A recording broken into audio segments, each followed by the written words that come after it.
ATM présente des rendez-vous uniques donnés par les étudiants de télévision du Cégep de Jonquière. Entièrement conçus et réalisés par les étudiants, à chaque semaine, découvrez un univers différent. Affaires publiques, magazine artistique ou culinaire, avec ATM présente, tout est possible. Bonjour et bienvenue à Roche Papier TV. Cette semaine à l'émission, les activités immersives. Pour en parler, on reçoit un invité en studio, on fait un retour dans le passé et on a une démonstration de combat grandeur nature. C'est parti!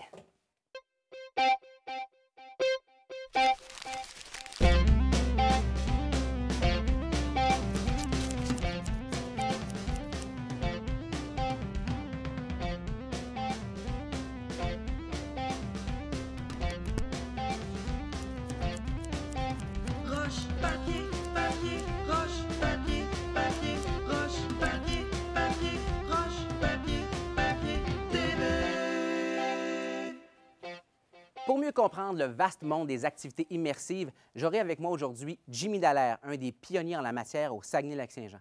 On vous invite à un mariage médiéval haut en couleurs et notre activité de la semaine, toute l'équipe s'est déplacée pour participer à une activité des plus populaires. Aussi, notre chroniqueur Vincent nous apprend à fabriquer une épée. Et finalement, on reçoit deux adeptes de jeux de rôle grandeur nature qui vont s'affronter ici même dans notre arène. Ça promet. Mais avant de commencer, un peu d'histoire.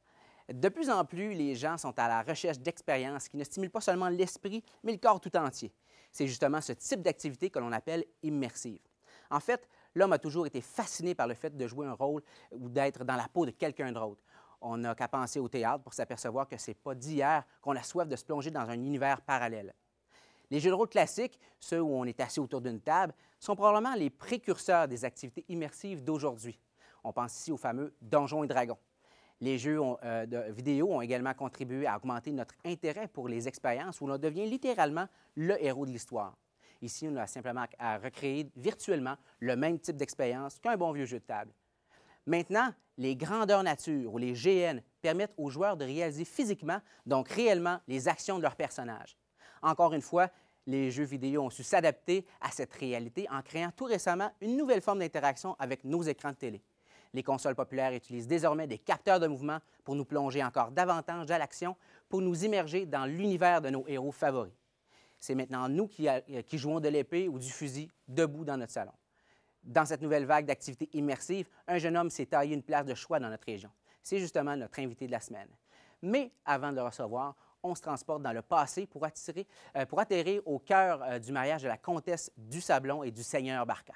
Un petit voyage qui nous fera comprendre en quoi incarner un personnage le temps d'une soirée peut devenir une expérience fantastique.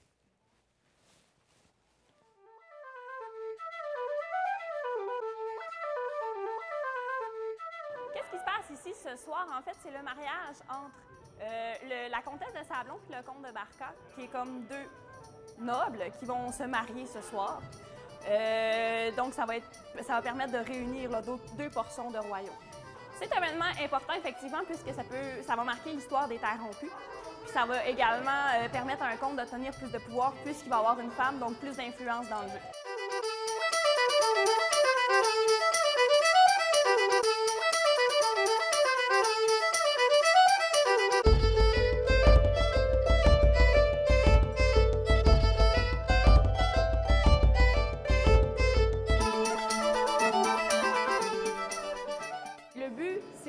D'avoir le plus de terre ou d'avoir le plus de pouvoir.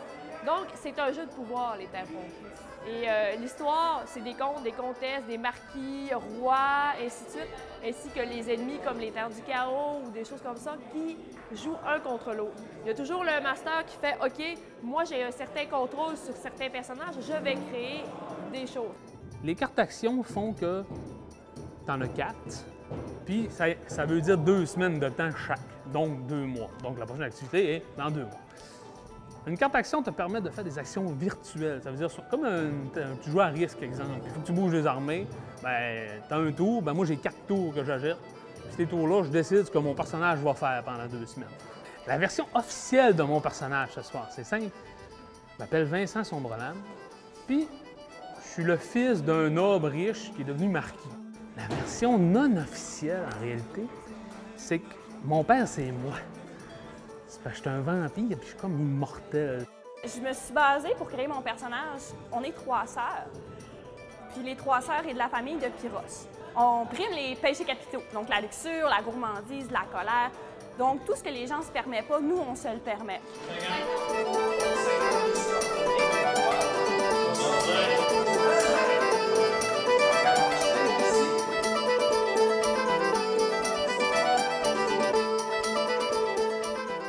En fait, le GN est un terrain de jeu pour moi parce que je fais du court-métrage. Et je me sers de comment on crée un personnage de court-métrage de GN pour utiliser avec mes acteurs. Un grandeur nature, en fait, c'est que tu joues un personnage dans une époque. Tu lui fais une histoire, tu crées une histoire avec les autres. Puis c'est vraiment une immersion là, à travers un monde choisi. C'est comme, je vous dirais, une grande pièce de théâtre. Improvisation.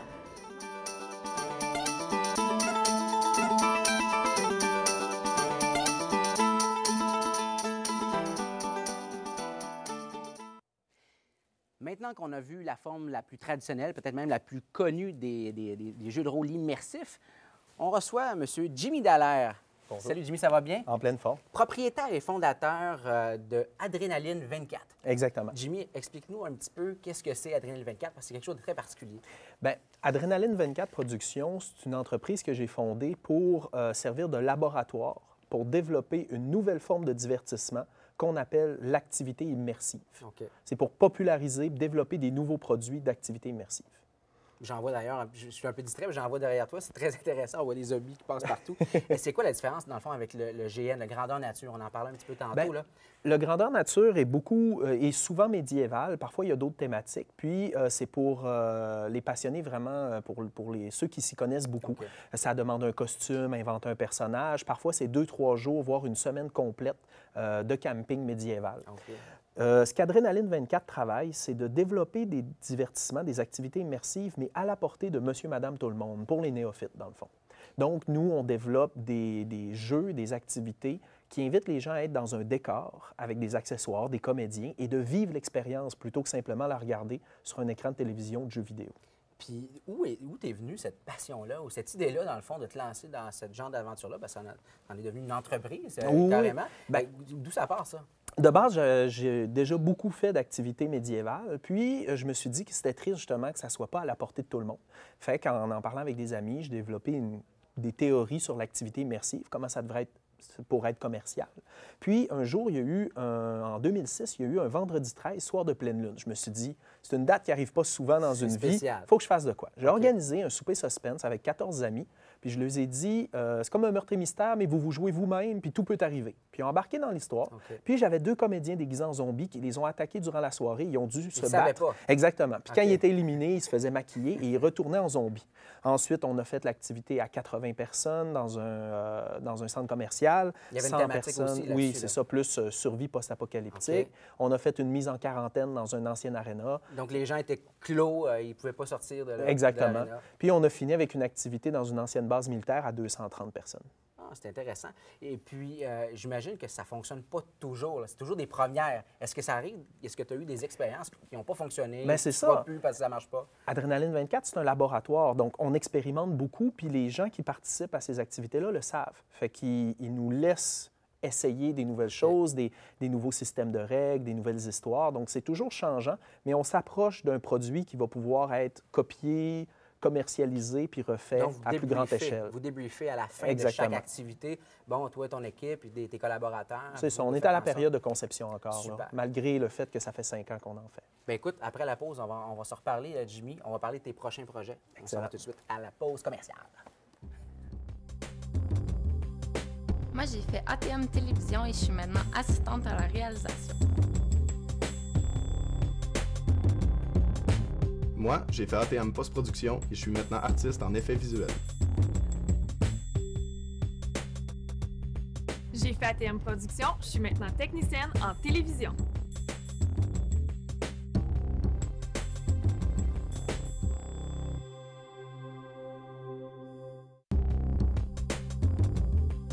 Salut, c'est Claudine Prévost. Moi, j'ai fait ATM Radio et je suis maintenant animatrice à la radio et à la télévision. Moi, j'ai fait ATM Télévision et je suis maintenant caméraman. Moi, j'ai fait ATM Télévision et je suis maintenant aiguillère.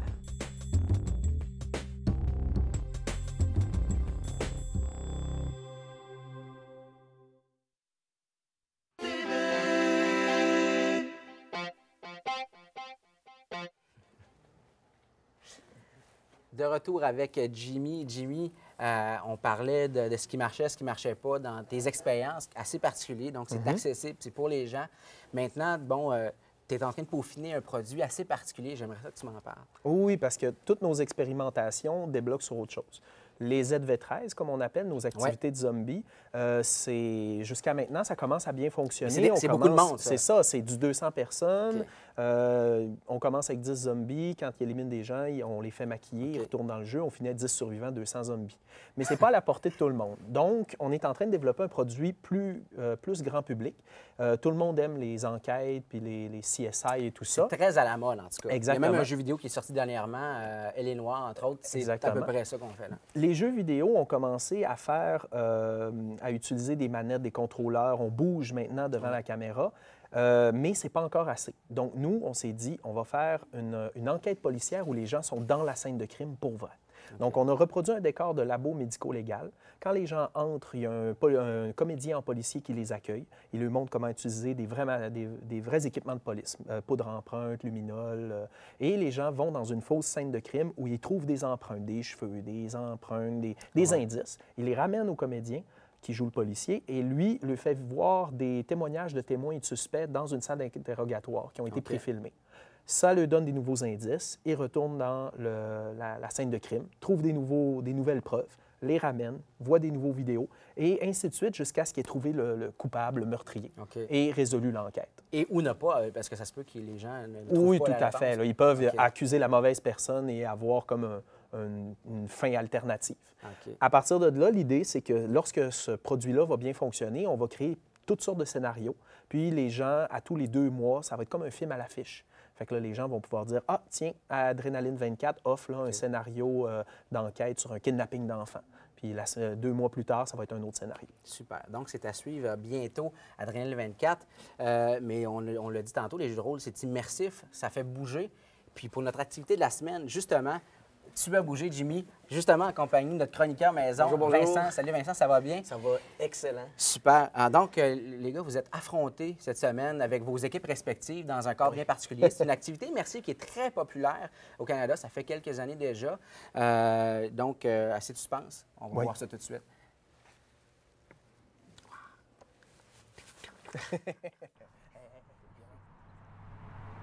Nous sommes présentement chez Saguenay Paintball Karting à Chicoutimi. On est en compagnie de Jimmy Dallaire, notre invité. Bonjour Jimmy, ça va bien? Oh oui, très bien. Est-ce que tu es en forme, Jimmy? En pleine forme. J'espère que tu es en forme, mon cher, parce qu'aujourd'hui, avec ton équipe de guerriers, tu vas affronter notre équipe maison qui va être dirigée, elle, par notre chroniqueur Vincent Cossette. Salut Vincent, ça va bien? Ça va très bien. Et toi, est-ce que tu es en forme? En super forme. Alors, je vais vous expliquer le défi. Vous en doutez peut-être un petit peu déjà avec le décor dans lequel on se trouve. Aujourd'hui, vous allez vous affronter dans un match de paintball. Par contre, l'affrontement va avoir quelque chose de spécial. Vous allez devoir aller capturer la cravate de l'adversaire et la ramener à votre propre cravate. Est-ce que vous vous sentez prêt? Ben oui, certain. Toujours, hein? Super. On va s'habiller à ce moment-là. Let's go.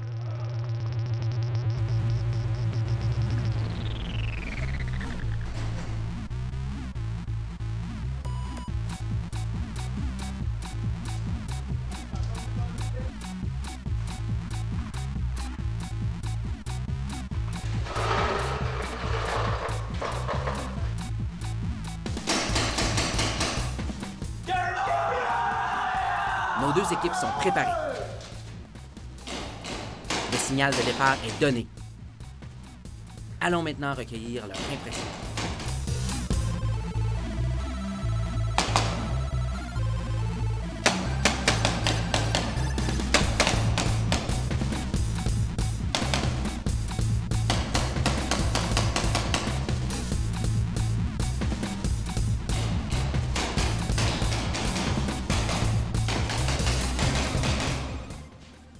Jimmy, vous me semblez en mauvaise position. Est-ce que vous avez un plan pour vous en sortir?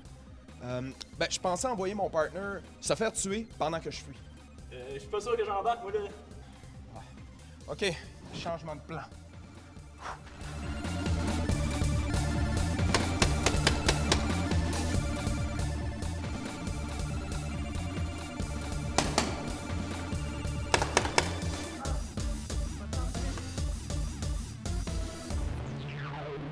Bon, ben nous, on va aller voir l'autre équipe. Vincent, ça n'a pas été facile de te trouver sur le champ de bataille. Comment ça va, votre équipe? Ah, c'est un vrai gâchis pour vrai, là. On se créerait au Vietnam. OK, ça va pas bien. C'est quoi votre plan exactement? Check-moi bien, là!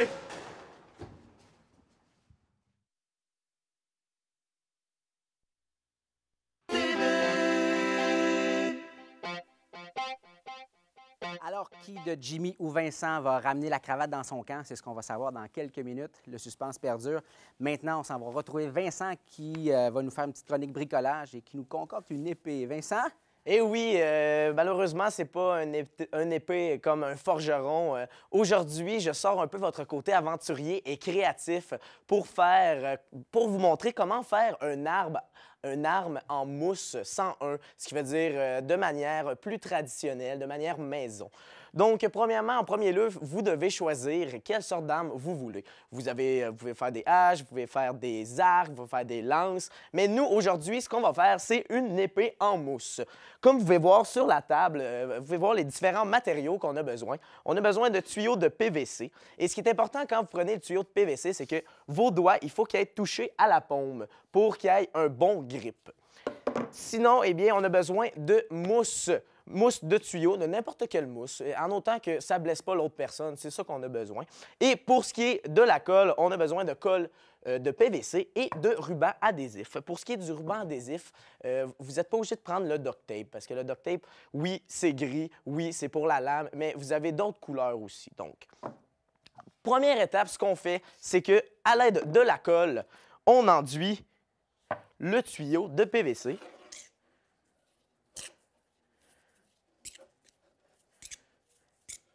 Il faut vraiment qu'il y ait de la colle partout, sinon ton tuyau ne collera pas à la mousse.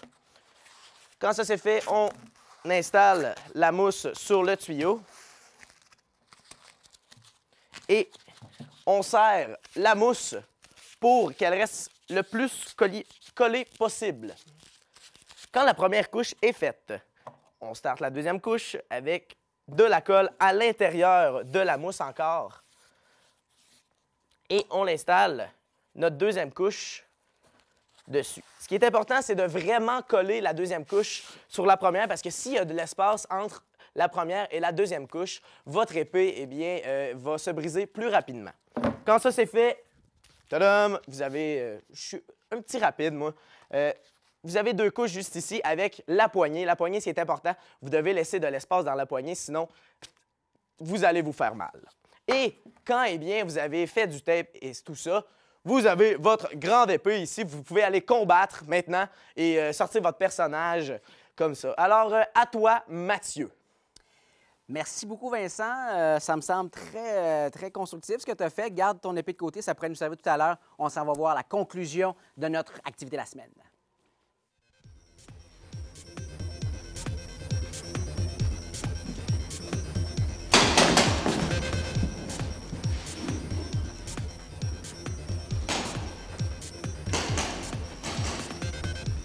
Il apprendra à pas se méfier.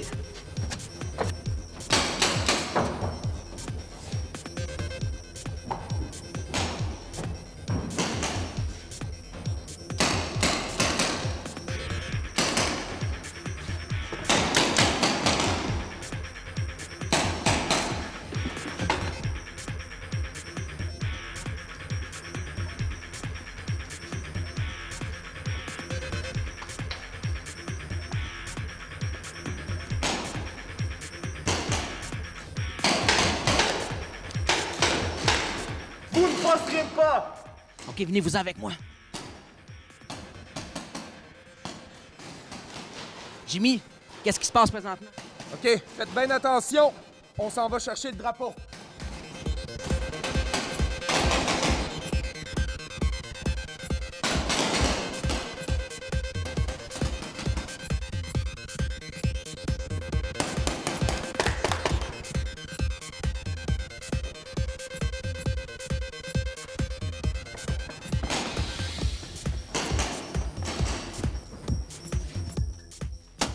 Jimmy, ça va bien, vos affaires? Vous venez d'avoir la cravate de l'adversaire. Est-ce que vous pensez que vous allez vous en sortir?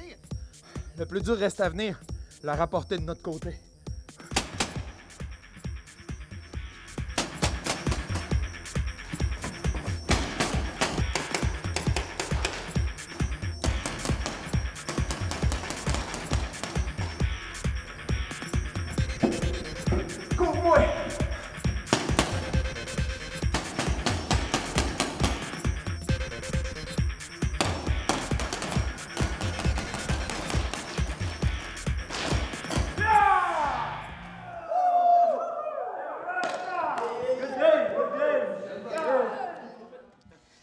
Messieurs, félicitations pour votre défi. Ça a bien été. C'était assez intense à votre goût? Oh oui, c'est vraiment une activité à vivre, là. Good. Et puis toi? Pas mal intense, mettons, m'avoir 2-3 bleus demain. Oui, Vincent, effectivement, tu t'es fait poivrer en bon français. Ben merci beaucoup d'avoir participé à ça. On se retrouve tout de suite en studio.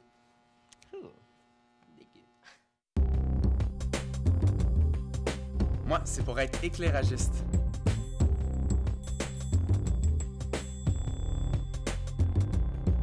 Moi, c'est pour devenir caméraman.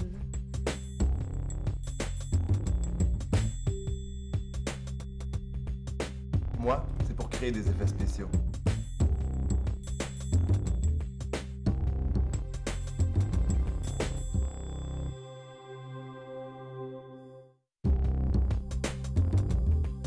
Moi, c'est pour devenir régisseur.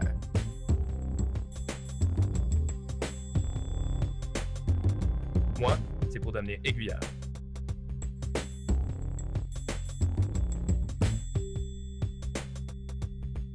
Moi, c'est pour devenir ingénieur de son.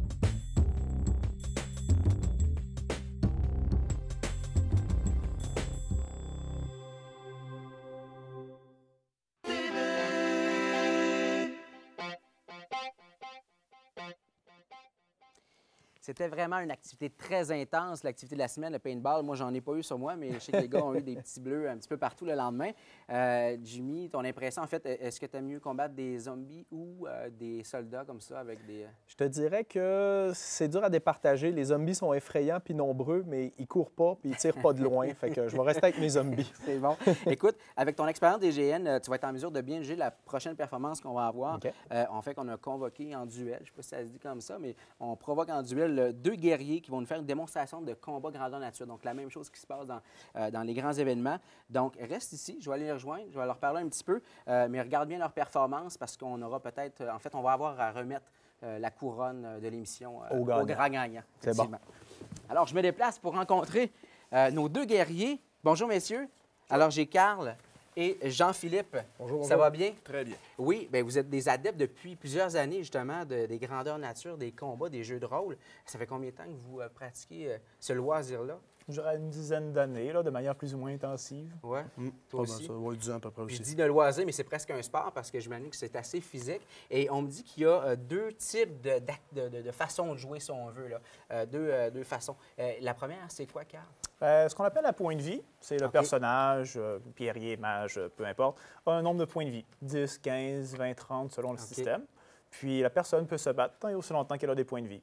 À 0 point de vie, la personne se met au sol, inapte, inconsciente, hors jeu. On fait le mort, finalement. Ouais. Et la deuxième, Jean-Philippe? La deuxième, c'est la façon qu'on appelle amognon, c'est-à-dire qu'un coup sur le bras... Amognon. Amognon. Ça veut dire que tu reçois un coup sur le membre, tu n'as plus ton membre, tu viens de le perdre. Tu as un mognon en place.